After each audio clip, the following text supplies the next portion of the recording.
Welcome to Racism by Topical Juice. In today's lecture, we are going to be discussing racism in the United Kingdom. I really hope you've got your notepad and pen ready, an open mind ready, because boy, I'm about to show you everything going on in the UK right now. Come on. Early in the morning,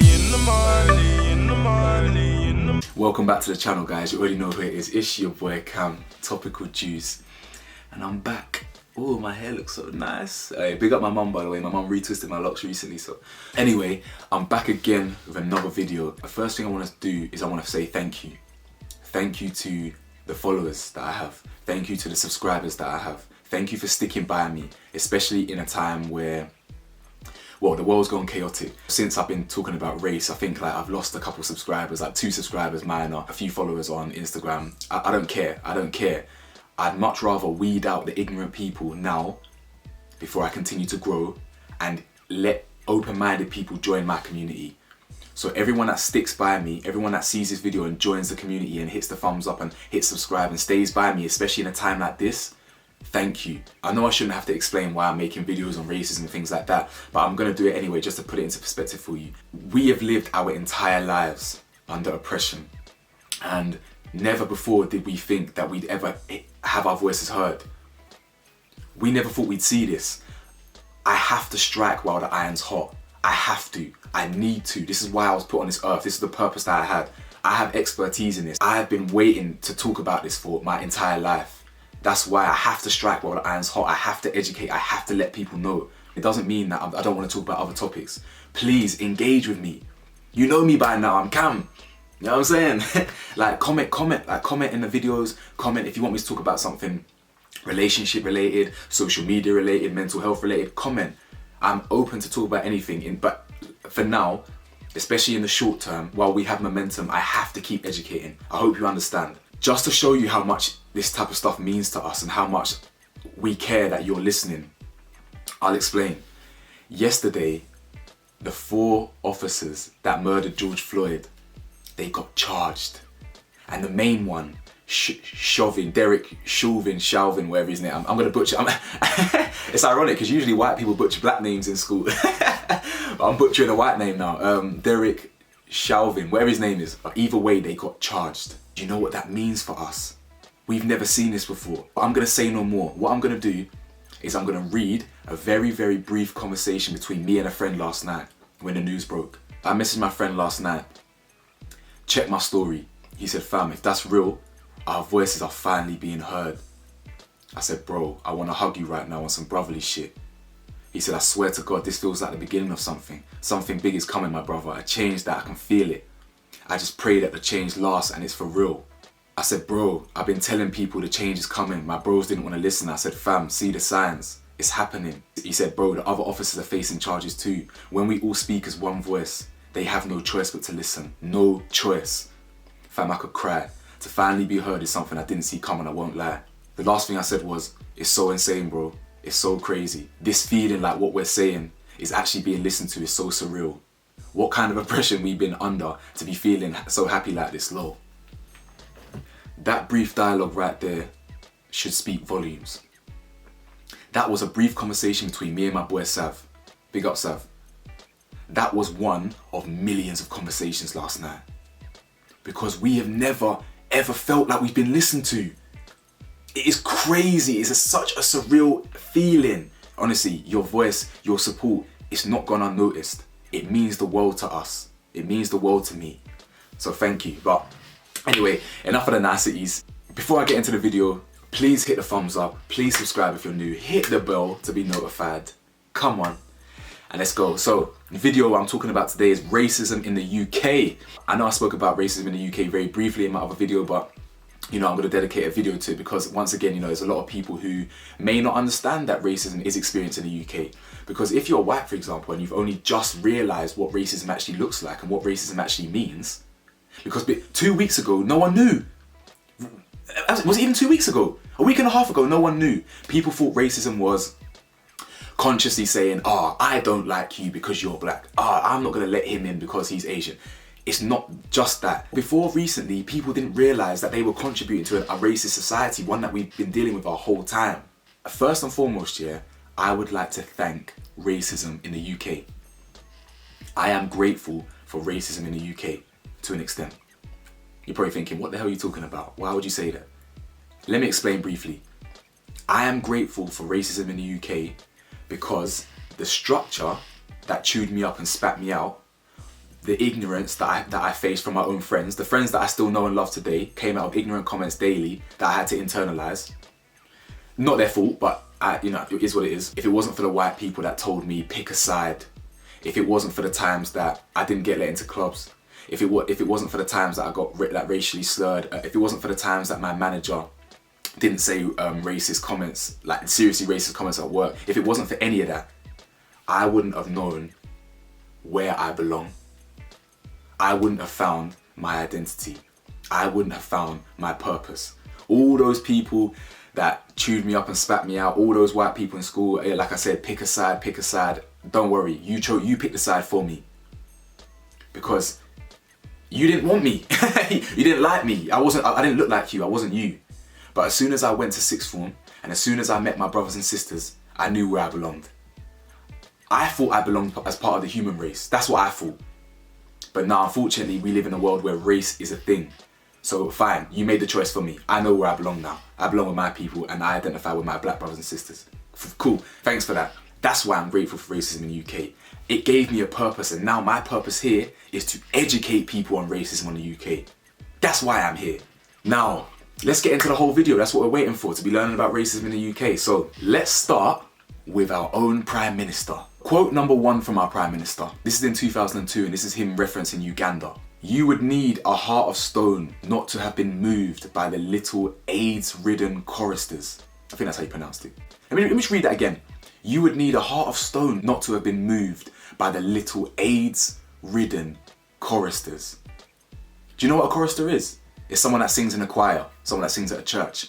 Look at the language he uses.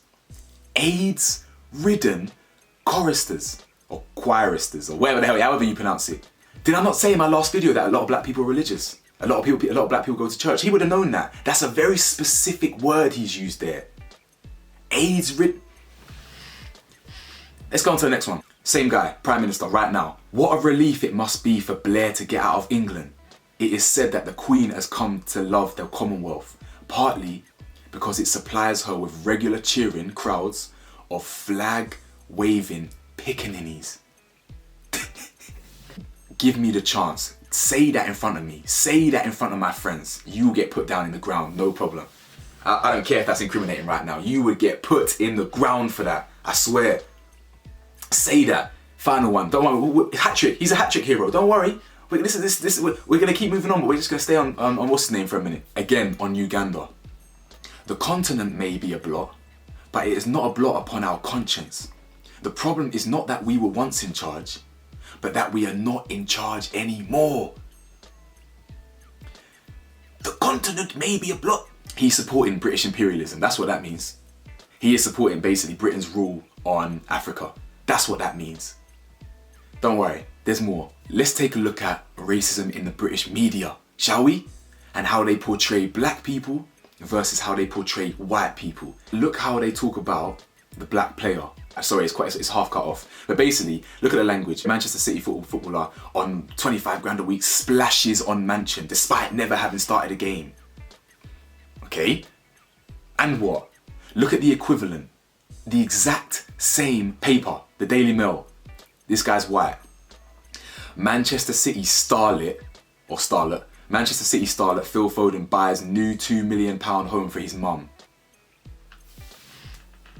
Are black people not allowed to buy houses no more? Without splashing out?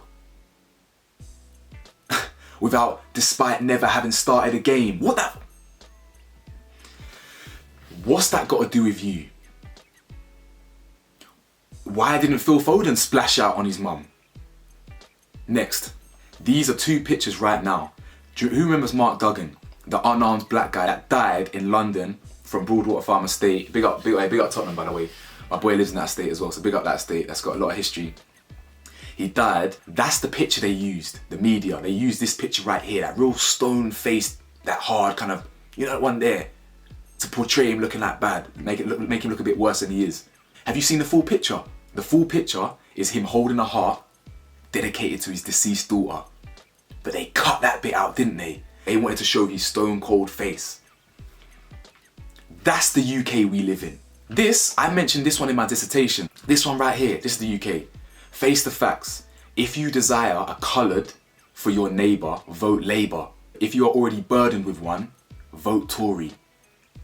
That is a political campaign. Do you get me? Why do you think they're saying that? That is representative of the world. You wouldn't be able to say that now because it'd be outrage. The fact that you could say that and be like, oh, I don't want to live next to a coloured, I better vote Tory. Labour, yeah, at least Labour are the only ones that actually give a crap. Yeah, okay, you might call Jeremy Corbyn this, that, and the other. Oh, Jeremy Corbyn this. Oh, he's trying to do that. At least Donny's actually speaking to Stormzy, speaking to black people, trying to understand our struggle. None of the politicians represent us. None of them. Not one. To be honest, I wouldn't even vote for Corbyn if I had not. He's just the best of a bad bunch. Now, actually, so let me put a pause on that. Let me just kind of pause on the UK we live in here. This might explain why a lot of black people also don't vote. Now, I do not agree with black people not voting. I think everyone who has a voice should vote. Facts. However, what helps explain why a lot of black people don't vote is because we are completely and grossly underrepresented. They don't reflect. What do they know about us? These politicians don't relate to any of us. They're all from Eton. They don't know nothing about where we can come from. Nothing. And at least with Labour, you've got people that are trying to make an effort. With Corbyn meeting the community, trying to understand what we go through. Really, that is one better. Just doing that is better than what any other politician's done before him. Just doing something like that. Anyway, I've gone off on a bit of a tangent here, but actually, you know what? It doesn't even matter because it all falls. It's all following. It's all educational. Everything I'm saying to you, take it in. Let's carry on with the topic at hand. Who remembers this one? Anne-Marie Morris suspended for racist remark in 2017. A Conservative MP has been suspended from the party after it emerged she used a racist expression during a public discussion about Brexit. Do you know what she said? She used the N-word. I can't remember exactly what she said, but it was downright racist. This is people in power, politicians. So if politicians can make it this far, what do you think the people in blue with sirens can't be racist?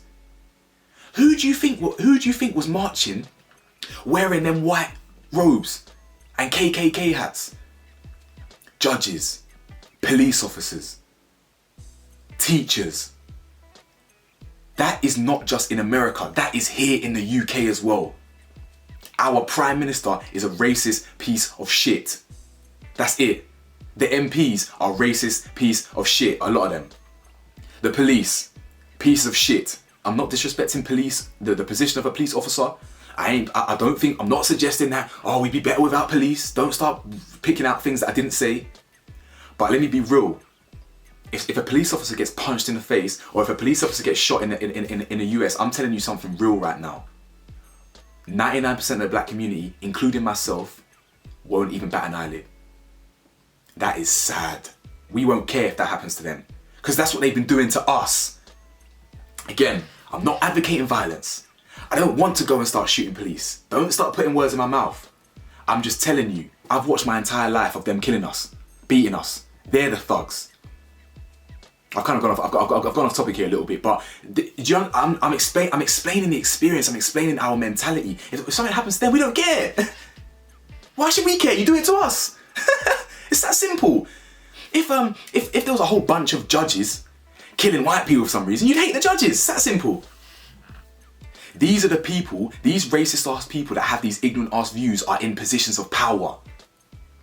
Bankers, police officers, even down to teachers or the curriculum, shall we say. Not teachers themselves on the grassroots ground level, but the people, the government that help design our curriculum, what we're going to teach in schools. If they don't know about what we go through, how can they be in charge of teaching this shit? Look at this image of Nigel Farage. Look at what he's doing. He's pointing at minorities. He's pointing at people and look at the advert, breaking point.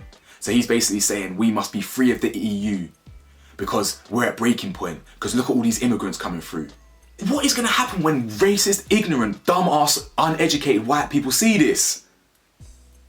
Again, I'm not saying everyone, but those type of people, those specific people, they're gonna be like, oh, yeah, Farage must be right. Our world would be so much better if we start shutting our borders and this, that. It's things like this that made people vote leave without really knowing what they were doing. I'm not saying voting leave was right or wrong. I'm just saying the reasons for why people voted leave were wrong. Because most of the people voting leave were only trying to vote leave for immigration reasons. It wasn't for economic reasons. It wasn't for this reason. It wasn't for that reason. It was immigrant reasons. It was racist reasons. Plain and simple. The more diversity we have, the better our world will be. If you're in a boardroom, yeah, you run a company, is it beneficial for you to have a whole boardroom of white people? White men, shall we say? Let's say white men, yeah? No, it's not. Let me tell you why. You need women in there. Because you need a female perspective. You need a female dimension in there. You might need an Asian in there. You need a black person in there. You need everyone to represent, because we can bring a diverse group of ideas to people. We can build up a nation together. Not being underrepresented. Do you understand? This one. I've been waiting to do a video on this one for a long time. Look at how they talk about Meghan Markle versus how they talk about Kate. It's about avocados, by the way. Meghan Markle's beloved avocado linked to human rights abuse and drought. Millennial shame. What? Let's read that again. Take that in. Meghan Markle's beloved avocado linked to human rights abuse and drought. Millennial shame. Let me just read the Kate version real quick. Kate's morning sickness cure? ? Prince William gifted with an avocado for pregnant Duchess. Oh, our lovely cute princess. Our lovely cute avocado loving princess, Duchess, or princess, whatever. Where's the energy for our black queen? We wouldn't be fighting so much if you just kept it fair. I'm not saying Kate ain't princess. I'm not saying Kate doesn't, you know what I'm saying? Don't put words in my mouth. I'm not saying Kate ain't a princess and she ain't all lovey-dovey. But why isn't Meghan? Make it fair. Next one. Who remembers this last year? The abuse that Sterling got. Chelsea is a scum football team. Yeah, I know a lot of my friends support Chelsea. It's this all banter. Like, if you support Chelsea, you're scum. No offense, but you are. You remember the Chelsea fans didn't let that black guy on the train? Just proves the point. Chelsea is scum. Sorry, but anyway, need I say more about this picture? Grenfell Tower. Need I say more? There was a slow response time. All the victims still haven't been compensated. If this was in a white neighborhood, beautiful complex apartments, penthouse apartments, fire brigade would be there waiting for a fire just in case. They wouldn't even need to be called. They'd be there with a hose ready just in case. You feel me? You probably think I'm exaggerating, but nah, I reckon there's probably a million examples of that actually being true. We see police respond to crimes in white areas like that. We see them use language in the media that paints white people in an image that it's perfect image. You can't do no wrong. White people don't riot, the language they use is kind of different. But when we peacefully protest, we're thugs. No, half of you are thugs. Not subscribers, not people who are watching. Half of the system that unknowingly oppresses us, you're the thugs. The police that beat the hell out of us and kill us, they're the thugs. The Windrush scandal. Again, I think I mentioned this in my dissertation, I can't remember actually, I might have done. Where British citizens were wrongly accused, detained, sent back, deported. Now let's look at stats in the UK. This is the Metropolitan Police use of force. Yeah? So the percentage of the population versus the percentage of use of force incidents. So you've got white people represent 60% of the population. But yet the police will only use force 40% of the time on white people. Black people represent just over 10% of the population, but the amount of force that you use against white people is near enough the same as used on black people. Look at the difference in population. It's just not relative, is it? Doesn't make sense, does it? Percentage of stop and searches in the UK. Do you know how many times I've been stopped and searched when I was younger as a teenager? Do you know how many times? Countless. Do you know how many times my car got stopped by feds and meat wagons? Countless. Percentage of stops resulting in search. I'm not even gonna read these out, just look at it yourself. Compare the black and white males. Why do you think that is? you get some ignorant people be like, oh, because black people, black on black crime, black people do all the crime. I'm gonna do a video on that, stay tuned for that. I'm gonna break down black on black violence and explain how it's not just the fault of black people. It's actually the system that we were raised in. In The Guardian, policeman tells black man in Coventry, you'd be the first one I shoot. Brexit vote sees highest spike in religious and racial hate crimes ever recorded. ITV having to apologise to Stormzy because they misquoted his quote. So Stormzy made a tweet saying that Britain is 100% racist. So he was saying stuff like, someone said that racism doesn't exist in the UK, and he was like, nah, 100% it does. Racism is UK is 100% racist. And then ITV turned round, and the media outlets turned round and said, Stormzy called our nation racist. Stormzy said that 100% of the UK is racist. Stormzy said that.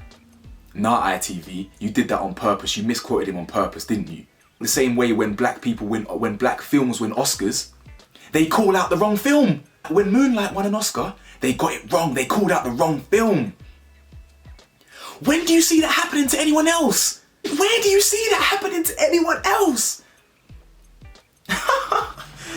So anyway, ITV misquoted, yeah, good. I'm glad you apologise for your misquoting or whatever. That is 0.0001% of what racism looks like in the UK. Let me end on this. Racism in general, not just the UK, in the world, touches every corner of society. Every corner. Media, school, adverts, TV, film, everything. Street. It could be billboards, it could be music. It infiltrates every aspect of the world that you live in. And it's unconscious. It's not always conscious. It's unconscious. You don't even realizing, like being white, for example, and being open-minded, you may not even realizing that 25 years of your life you have literally been contributing to a society that oppresses people. But obviously you didn't know that. So that's why it's so important that people just listen to what I'm saying and listen to what my people are saying. Listen to what my brothers and sisters are saying.